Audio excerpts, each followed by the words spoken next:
a simple renovation. A couple decides to modernize the kitchen of their newly acquired home, a 1950s build in a quiet suburb. Nothing major, just removing an outdated built-in cabinet and replacing the linoleum floor. What they expected to find was dust, maybe a dead mouse or two, and the original wooden structure. What they found, however, was an architectural anomaly that rewrote the history of the house, and possibly the history of the town. While tearing up the linoleum, the contractor noticed that the concrete subfloor was not uniform.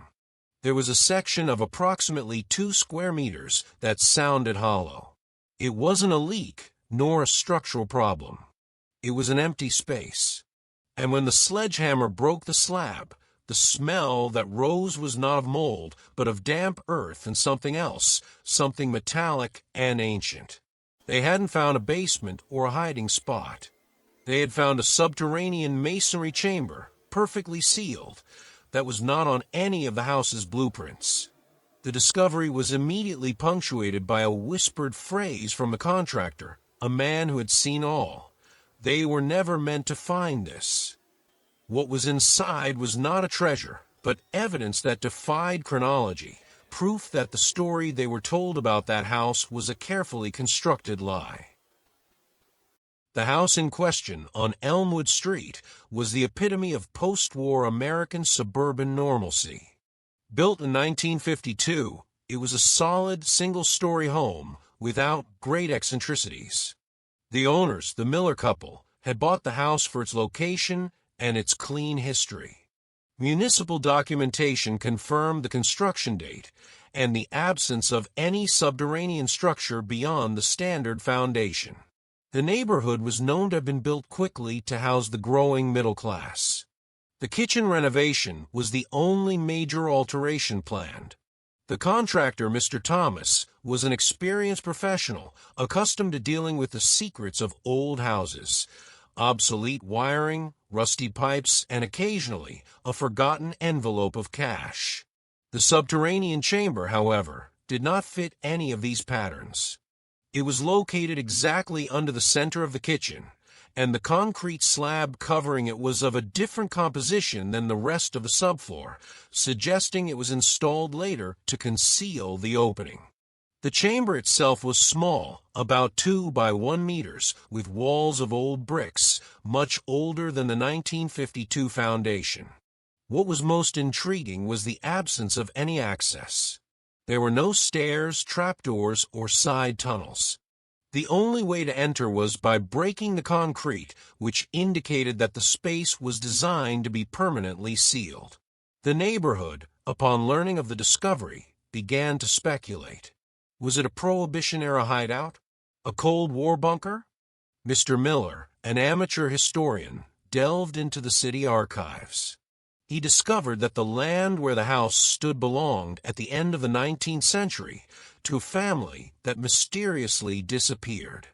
However, official records indicated that the land remained vacant until the 1952 construction. The brick chamber, with its 19th century construction appearance, defied the official chronology. Who built the chamber? Why was it sealed with concrete in 1952? And what was inside that required such a deep secret, buried under the kitchen of a perfectly normal house?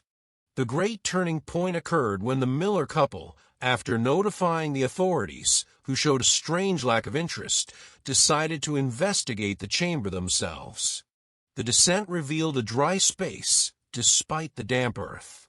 The interior was almost empty, except for 3 items that, together, formed an insoluble mystery.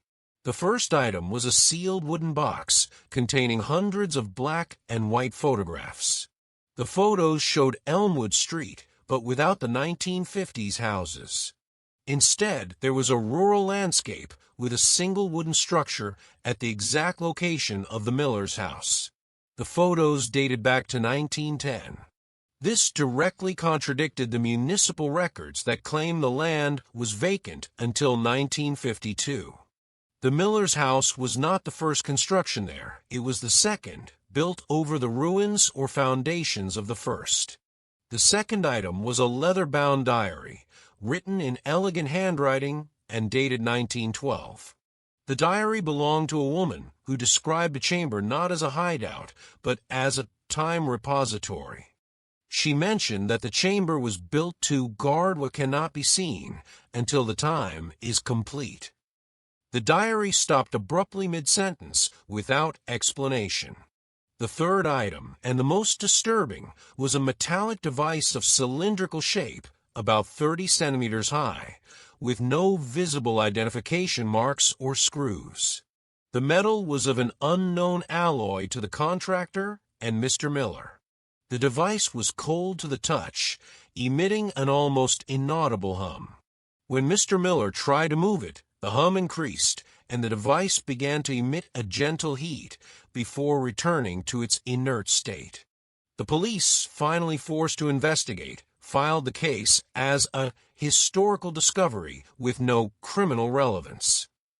The diary was classified as fiction, and the metallic device was taken for analysis, but the final report was vague and inconclusive, only mentioning unusual alloy composition.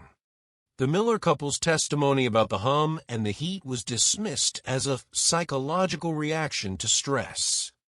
The final anomaly lies in the strange decision of the 1952 construction company.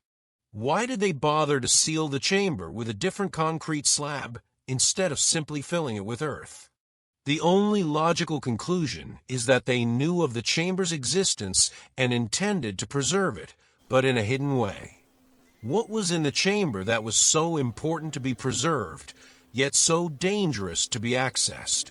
The official history of the house, the history of the neighborhood, and the history of the discovery itself were carefully cleaned up, leaving only the sealed chamber and the feeling that the truth was buried twice.